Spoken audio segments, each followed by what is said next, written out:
പ്രധാനമന്ത്രി അധിക്ഷേപിച്ച poster. Thiruvananthapuram Palayam fine arts കോളേജിലെ വിദ്യാർത്ഥികളാണ് പ്രധാനമന്ത്രി അധിക്ഷേപിച്ച് ചിത്രം വരച്ചത്. ഡൽഹിയിലെ പാറ്റകളുടെ സമരത്തിന് ഐക്യദാർഢ്യം പ്രഖ്യാപിച്ചാണ് ചിത്രം വരച്ചത്. വിദ്യാർത്ഥികളുടെ ഇത് ക്രിയേറ്റിവിറ്റി എന്ന പ്രിൻസിപ്പലിന്റെ ന്യായീകരണ വിവരങ്ങളുമായി പ്രശാന്ത് ശങ്കരമംഗലത്ത് ചേരുകയാണ്. പ്രശാന്ത്, പ്രധാനമന്ത്രി അങ്ങേയറ്റം അവഹേളിക്കുന്ന അധിക്ഷേപിക്കുന്ന തരത്തിലുള്ള ചിത്രമായിരുന്നു അത്. നമുക്ക് പറയാൻ പോലും സ്വയം നാണക്കേട് തോന്നുന്ന തരത്തിലേക്ക് നമ്മുടെ കുട്ടികൾ മാറുന്നു എന്ന് കാണുമ്പോൾ വല്ലാത്ത ഒരു അരോചകമാണ്. പക്ഷേ അവിടെ എല്ലാം ഗുരുതരമായ ഒരു സിറ്റുവേഷൻ എന്ന് പറയുന്നത് പ്രിൻസിപ്പൽ ന്യായീകരിക്കുകയാണ്. ഇതാണ് ക്രിയേറ്റിവിറ്റി. ഇതാണോ പ്രശാന്ത് ക്രിയേറ്റിവിറ്റി?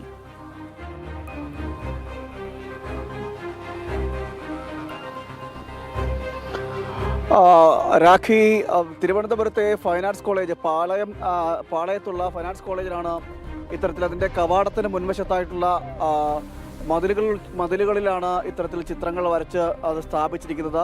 ബോർഡുകൾ കൊണ്ട് ചിത്രം വരയ്ക്കുകയും ക്യാൻവാസുകൾ പോലെ തോന്നിക്കുന്ന ബോർഡുകളിൽ ചിത്രം വരയ്ക്കുന്ന ഒരു സാഹചര്യമാണ്. അതിന് ചിത്രമൊന്നും നമുക്ക് പറയാൻ പറ്റില്ല. അത്ര വികലമായ രീതിയിലാണ് ഈ വരകൾ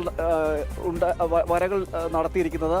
അത് പ്രധാനമന്ത്രിയെ വികലമായിട്ട് ചിത്രീകരിക്കുന്നു. പ്രധാനമന്ത്രി ജനാധിപത്യ രാജ്യത്തിൻ്റെ കൊലയാളിയെന്ന് ആക്ഷേപിക്കുന്നു. മറ്റ് പുറത്ത് നമുക്ക് പറയാൻ കഴിയാത്ത തരത്തിലുള്ള ആക്ഷേപങ്ങൾ എഴുതി വയ്ക്കുന്നു. ഇത്തരത്തിലാണ് ഈ ഫൈൻ ആർട്സ് കോളേജിലെ വിദ്യാർത്ഥികൾ ചെയ്തത്. കഴിഞ്ഞ ദിവസമാണ് ഒരുപറ്റം വിദ്യാർത്ഥികൾ ചേർന്ന് കൂട്ടമായി എത്തിയാണ് ഇത്തരത്തിൽ അവരുടെ ഒരു പ്രതിഷേധം എന്ന നിലയിൽ ഈ ചിത്രങ്ങൾ വരച്ചത്, ഈ പ്രതിഷേധ വരകൾ നടത്തിയത്. ഇതിൽ ആണ് ഇപ്പോൾ നമ്മൾ അവിടുത്തെ പ്രിൻസിപ്പലുമായി ബന്ധപ്പെട്ടിരുന്നു. പ്രിൻസിപ്പലിനെ നേരിട്ട് കണ്ട് സംസാരിച്ചപ്പോൾ അദ്ദേഹം മാധ്യമത്തിന് മുന്നിൽ പ്രതികരിക്കാൻ തയ്യാറല്ല എന്ന് പറഞ്ഞു. എന്നാൽ നമ്മളോട് ചോദിക്കുന്ന സമയത്ത് പറഞ്ഞത് ഇത് വിദ്യാർത്ഥികൾ, അവരുടെ ഫൈൻ ആർട്സ് പഠിക്കുന്ന വിദ്യാർത്ഥികളാണ്, ആർട്സിൻ്റെ ഭാഗമായിട്ടുള്ള ക്രിയേറ്റിവിറ്റികൾ നടത്തും. ആ ക്രിയേറ്റിവിറ്റിയുടെ ഭാഗമായിട്ടുള്ള പ്രതിഷേധമാണ്. ഇത്തരത്തിൽ അവരവരുടെ പ്രതിഷേധം നടത്തുന്നത് ഇത്തരം ക്രിയേറ്റിവിറ്റികളിലൂടെയാണ് എന്ന് പറഞ്ഞു. നമ്മൾ ചോദിക്കുന്നു, ഇത് രാജ്യത്തിൻ്റെ പ്രധാനമന്ത്രി അധിക്ഷേപിക്കുന്ന തരത്തിലൊക്കെയാണ് എഴുതി വെച്ചിരിക്കുന്നത്, അപ്പോൾ അതിനെതിരെ നടപടി എന്തെങ്കിലും ഉണ്ടോ എന്ന് ചോദിക്കുമ്പോൾ യാതൊരുവിധ നടപടികളിലുമില്ല. ഇതിനു മുമ്പും സമാനമായ രീതിയിൽ പ്രതിഷേധങ്ങളൊക്കെ നടന്നിട്ടുണ്ടോ, അതുപോലെയുള്ള ഒരു പ്രതിഷേധം മാത്രമാണ് എന്ന ലാഘവ ബുദ്ധിയോടെ ന്യായീകരിക്കാനാണ് പ്രിൻസിപ്പൽ ശ്രമിച്ചത് എന്നതാണ് ഇതിൽ ഏറ്റവും എടുത്ത് പറയാനുള്ളത്. എന്തായാലും ഈ നടപടിക്കെതിരെ വ്യാപകമായ വിമർശനങ്ങൾ ഇപ്പോൾ ഉയരുന്നുണ്ട്.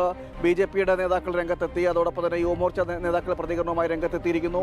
ABPയുടെ പ്രതികരണം ഉണ്ടാകുന്നുണ്ട്. ഇങ്ങനെ ഉള്ള സംഘടനകളെല്ലാവരും രംഗത്തെത്തിയിരിക്കുന്നു. രാജ്യത്തിൻ്റെ പ്രധാനമന്ത്രി ജനാധിപത്യ സമ്പ്രദായത്തിൽ ജനാധിപത്യപരമായിട്ട് തന്നെ വോട്ട് നേടി വിജയിച്ചു വന്ന ഒരു പ്രധാനമന്ത്രിയാണ് ഇത്തരത്തിൽ ആക്ഷേപിക്കുന്നത്.